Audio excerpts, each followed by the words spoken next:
Punjab versus KKR, best versus worst. एक तरफ है पंजाब की टीम जो इस आईपीएल की सबसे बेहतर टीम नजर आ रही है और दूसरी तरफ है केकेआर जो इस आईपीएल की सबसे फिसड्डी टीम अब तक तो कम से कम लग रही है। और लगे भी क्यों ना, अगर किसी टीम के मेन 3 तेज गेंदबाज आईपीएल शुरू होने से पहले ही बाहर हो जाएं तो किसी भी टीम की हालत ऐसी हो सकती थी। हर्षित राणा, मुस्तफिजुर रहमान, मथीसा पथिराना और फिर उसके बाद जो मेन लीडिंग स्पिनर है वो टी20 वर्ल्ड कप से स्ट्रगल कर रहा है, उसकी पिटाई हो रही है। और तब से लेके अब तक टी20 क्रिकेट में सबसे ज़्यादा इकोनॉमी अगर किसी बॉलर का है तो वो वरुण चक्रवर्ती का है। इसीलिए आप देखिए, पहले मैच में 220 बना, इजीली चेंज हो गया, फिर दूसरे मैच में 226 बनवा दिया।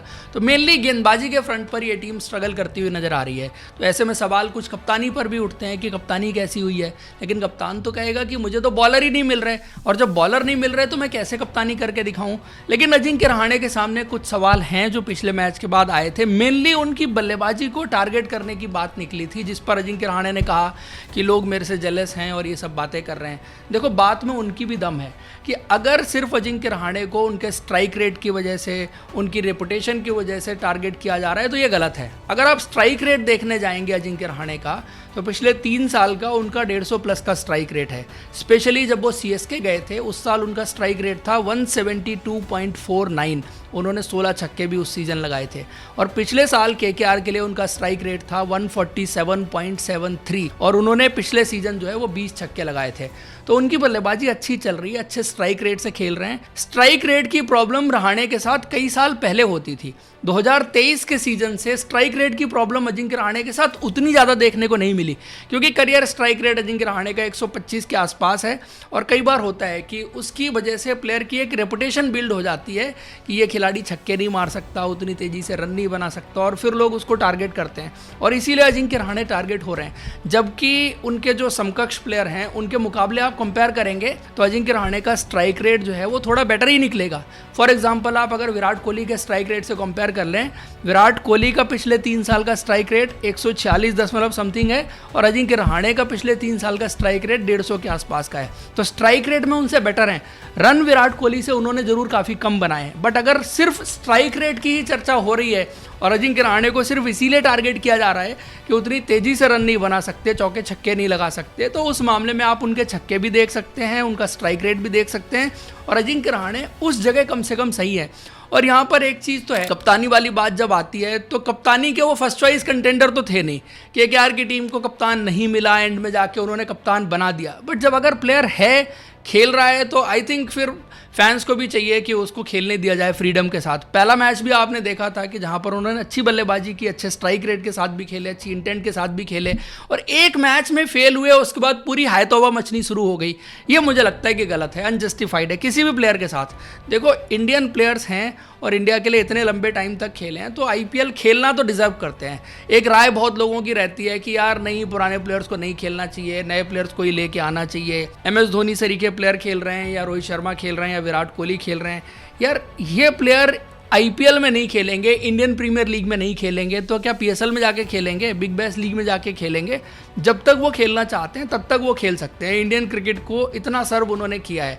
और रही बात इसकी कि सिर्फ उस नाम और रेपुटेशन पर खेल रहे हैं, नाम और रेपुटेशन भी नहीं खेल रहे हैं, उनकी परफॉर्मेंस भी है। ऐसा नहीं है कि परफॉर्मेंस नहीं है, लेकिन लोग थोड़ा बहुत 19-20 होने पर परफॉर्मेंस जो है वो टारगेट करने लग जाते हैं। तो आईपीएल में कम से कम मुझे लगता है कि वो चीज़ नहीं होनी चाहिए। फिर रही बात केकेआर की टीम की और मेनली गेंदबाजी, जो अब नई गेंदबाजी है। वैभव अरोरा नई गेंद अच्छी स्विंग कराते हैं और इस बार क्या हुआ कि वैभव अरोरा जो है वो थोड़ा सा यॉर्कर्स प्रैक्टिस वगैरह में अच्छी मार रहे थे, मारी भी उन्होंने, एग्जीक्यूट भी करके दिखाई। इवन मैच में भी उन्होंने बैक टू बैक विकेट लिए, अच्छी गेंदबाजी की। बट प्रॉब्लम वही है ना, इनएक्सपीरियंस। जब पिटाई पड़ती है, ट्रेविस हेड और अभिषेक शर्मा उनको टेक डाउन करते हैं तो वो ये भूल जाते हैं कि मेरी स्ट्रेंथ क्या है। अपनी स्ट्रेंथ के हिसाब से वहाँ गेंदबाजी नहीं कर रहे होते हैं, जबकि गेंद अच्छी खासी स्विंग कर रही होती है। पिछले मैच से सबक नहीं लेते हैं कि डफी ने किस तरह से उन दोनों को आउट किया था, किस तरह से गेंदबाजी की थी। तो ये छोटी छोटी सी चीज़ें हैं जो मुझे लगता है कि वक्त के साथ ही आएंगी और केकेआर के लिए गेंदबाजी इतनी आसान नहीं रहने वाली है। सिमिलरली कार्तिक त्यागी के लिए भी है कि जैसे बीच में एक बहुत लंबे टाइम तक गायब थे। तो गायब होने के बाद जब आप वापस आते हैं तो आपको रिदम आने में थोड़ा वक्त लगता है। आप पहला मैच खेले, दूसरा मैच खेले, तो आप सोचे कि एकदम एक्यूरेसी आपकी 100% आ जाएगी, एट विल आप जहां गेंद डालना चाहते हैं वहां एग्जीक्यूट कर लेंगे। तो कार्तिक त्यागी के साथ थोड़ी एग्जीक्यूशन की भी प्रॉब्लम हो रही है। और दूसरा, फिर जब आप लंबे टाइम तक सीन से गायब रहते हैं तो इस तरह की प्रॉब्लम ना बड़ी नॉर्मल है। डोमेस्टिक क्रिकेट भी बहुत ज़्यादा खेल नहीं रहा था, खिलाया नहीं जा रहा था, जो भी आप कह लीजिए, बट मेन रीज़न है कि lack of game time at top level अभी शायद मिलना शुरू हुआ है। और ये सीज़न जब तक ख़त्म हो, इस साल कार्तिक त्यागी अगर इसी तरह से गेंदबाजी करते रहते हैं तो जो पहले मैच में कार्तिक त्यागी आपने देखा था उससे बेटर गेंदबाज बन के जा सकते हैं ये सीज़न ख़त्म होने तक।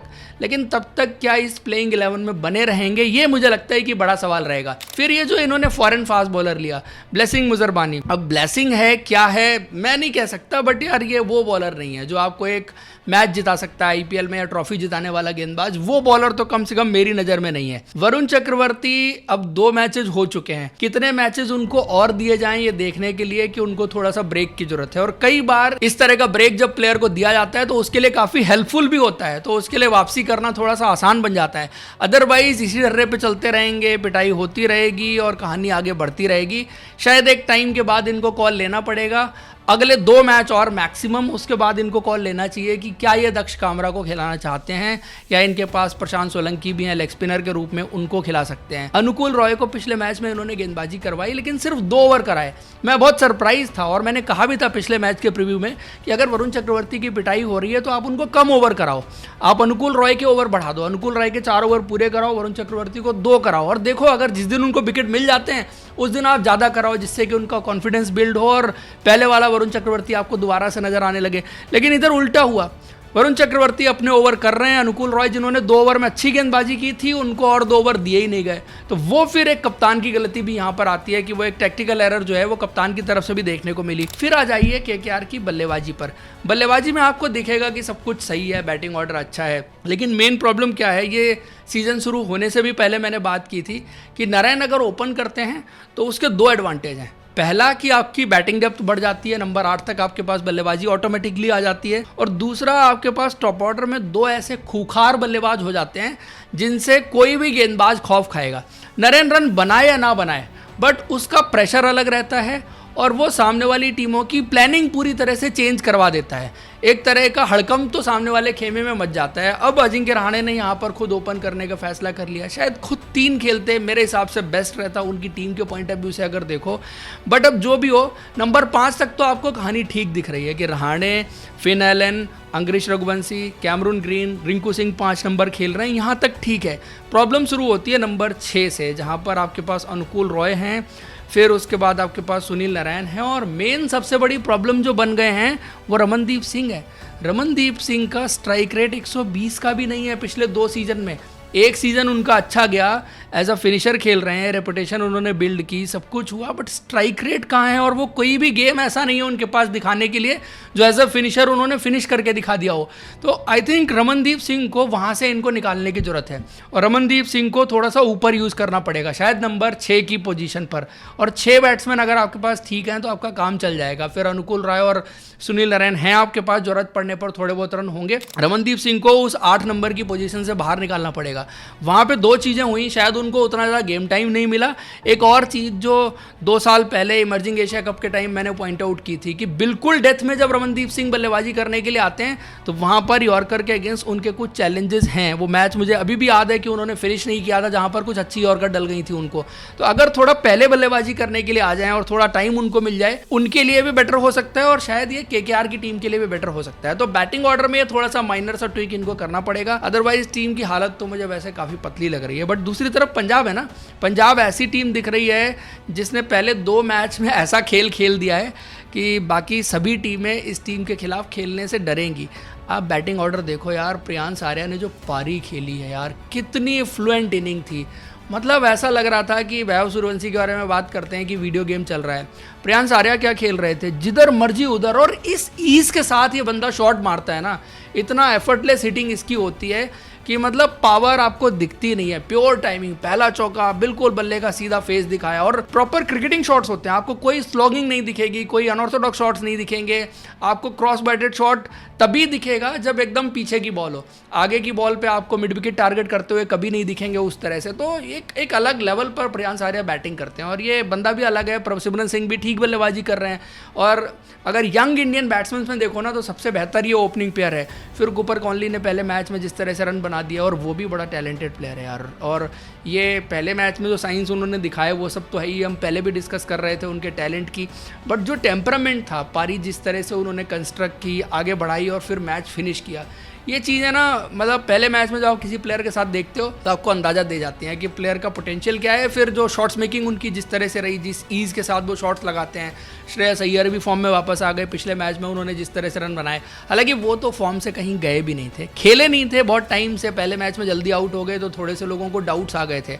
प्रॉब्लम मुझे लग रहा है कि नेहल वडेरा थोड़ी बहुत हो सकते हैं इनके लिए, और नेहल वडेरा अगर रन नहीं बना रहे तो उनकी जगह पर आप या बैट्समैन लाना चाहते हैं तो विष्णु विनोद को ले आइए, और वैसे तो मैं कह ही रहा हूँ कि हरप्रीत बरार को खिलाइए, आपको एक स्पिन बॉलर भी मिल जाएगा, और जो कि चाहिए होगा आगे आने वाले टाइम में, तो चाहिए ही होगा, अभी चाहिए या नहीं चाहिए वो सेकेंडरी चीज़ है। और बैट्समैन टू बैट्समैन अगर स्वैप करना है तो विष्णु विनोद इस बार डोमेस्टिक में बहुत ज़बरदस्त फॉर्म में रहे हैं, तो उनको आप लेके आएंगे, वो आपको वैल्यू फॉर श्योर ज़्यादा दे देंगे। फिर जो गेंदबाजी है इस टीम की, गेंदबाजी बड़ी अंडररेटेड, और मेनली तो जो चहल को मैंने गेंदबाजी करते हुए देखा पिछले मैच में, भाई साहब दिल गार्डन गार्डन हो गया।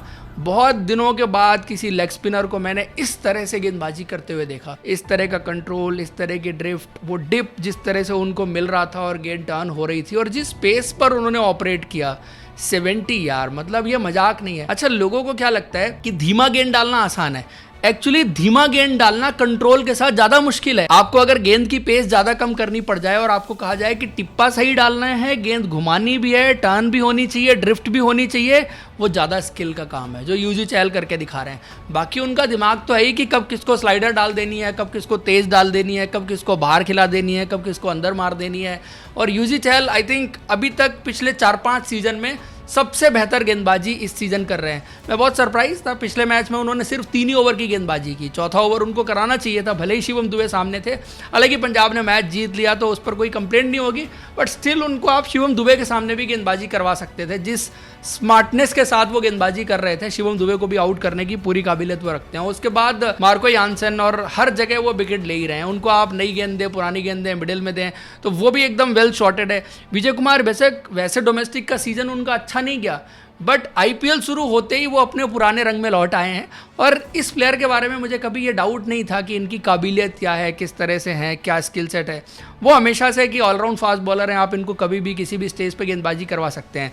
बट रिसेंटली जैसी क्रिकेट चल रही थी, जितनी इंजरीज हुई थी, डोमेस्टिक में कुछ खास खेले नहीं और परफॉर्मेंस नहीं हुई थी, तो इसलिए थोड़ा सा डाउटफुल थे कि यस ठाकुर जो है वो बेटर ऑप्शन हो सकते थे इनके लिए, लेकिन विजय कुमार वैसक ने वो अपनी जगह जो है वो कब्जा लिया। अर्शदीप थोड़ा सा एवरेज बॉलिंग कर रहे हैं, इवन T20 वर्ल्ड कप से आप देखो अर्शदीप सिंह को, वहीं से उनकी गेंदबाजी काफ़ी एवरेज हो रही है, थोड़ा सा लैक ऑफ कंट्रोल दिख रहा है, बाइट्स बहुत ज़्यादा हो रही हैं, एक्स्ट्राज बहुत ज़्यादा जा रहे हैं, तो उनको थोड़ा सा वर्कआउट करने की ज़रूरत है कि अपनी गेंदबाजी कैसे इंप्रूव कर सकते हैं, और थोड़ा सा परफॉर्मेंस का लेवल जो है वो उनको ऊपर लेके जाना पड़ेगा। यार ब्रेटलेट के साथ मैं बहुत ज़्यादा कन्विंस नहीं हूँ कि बैटिंग तो ठीक है, बट बॉलिंग में he is a average bowler, मुझे ऐसा नहीं लगता कि बहुत एक्स्ट्राऑर्डिनरी बॉलर है। मैं तो कहूँगा कि आप डाउरिस को खिला लो, डाउरिस ज़्यादा प्रूवन बॉलर है, और अगर ऑलराउंडर पे जाना है तो आप उमर जई पे चले जाओ, उमर जई को आप इधर खिला लो, नेहल वडेरा को उधर बाहर करके आप उसकी जगह पे हरप्रीत बरार को खिला लो, आपको बैटिंग भी मिल जाएगी, आपको एक स्पिनर भी एक्स्ट्रा मिल जाएगा, और आई थिंक वो कॉम्बिनेशन आपका ज़्यादा बेटर दिखेगा, है ना। उमर जई भी ऐसा नहीं है कि प्रूवन T20 प्लेयर हैं, बट जितना आप ब्रेटलेट से निकाल रहे हैं या जितना किसी और प्लेयर से निकाल रहे हैं, 2 ओवर नई गेंद से आपको दे सकते हैं, फिर नीचे जरूरत पड़ने पर थोड़ी बहुत जो बैटिंग चाहिए जो आपको ब्रेटलेट करके दे रहे थे उससे ज़्यादा करके दे देंगे, ये गारंटेड है। तो ये कॉम्बिनेशन में थोड़ा सा चेंज के बारे में सोच सकते हैं, बट चूंकि अभी विनिंग स्ट्रीक चल रही है तो मुझे नहीं लगता कि चेंज होगा। चेंज तब होगा जब ये टीम हारेगी, जहां उनको रियलाइज़ होगा कि स्पिनर शॉट रह गया या मिडिल ऑर्डर में नेहल वडेरा ने एक और मैच हरवा दिया, तब जाके चेंज होगा। जल्दी तो मुझे चेंज होता हुआ नहीं दिख रहा। रही बात इस मैच के नतीजे की, तो क्लियर कट विनर जो है मेरे को पंजाब की टीम लग रही है। आप लोग को कौन सी लग रही है कमेंट करके बता दीजिए। वीडियो इन्फॉर्मेशन अच्छी लगे तो लाइक और चैनल को सब्सक्राइब जरूर करें। Thank you, see you in next video.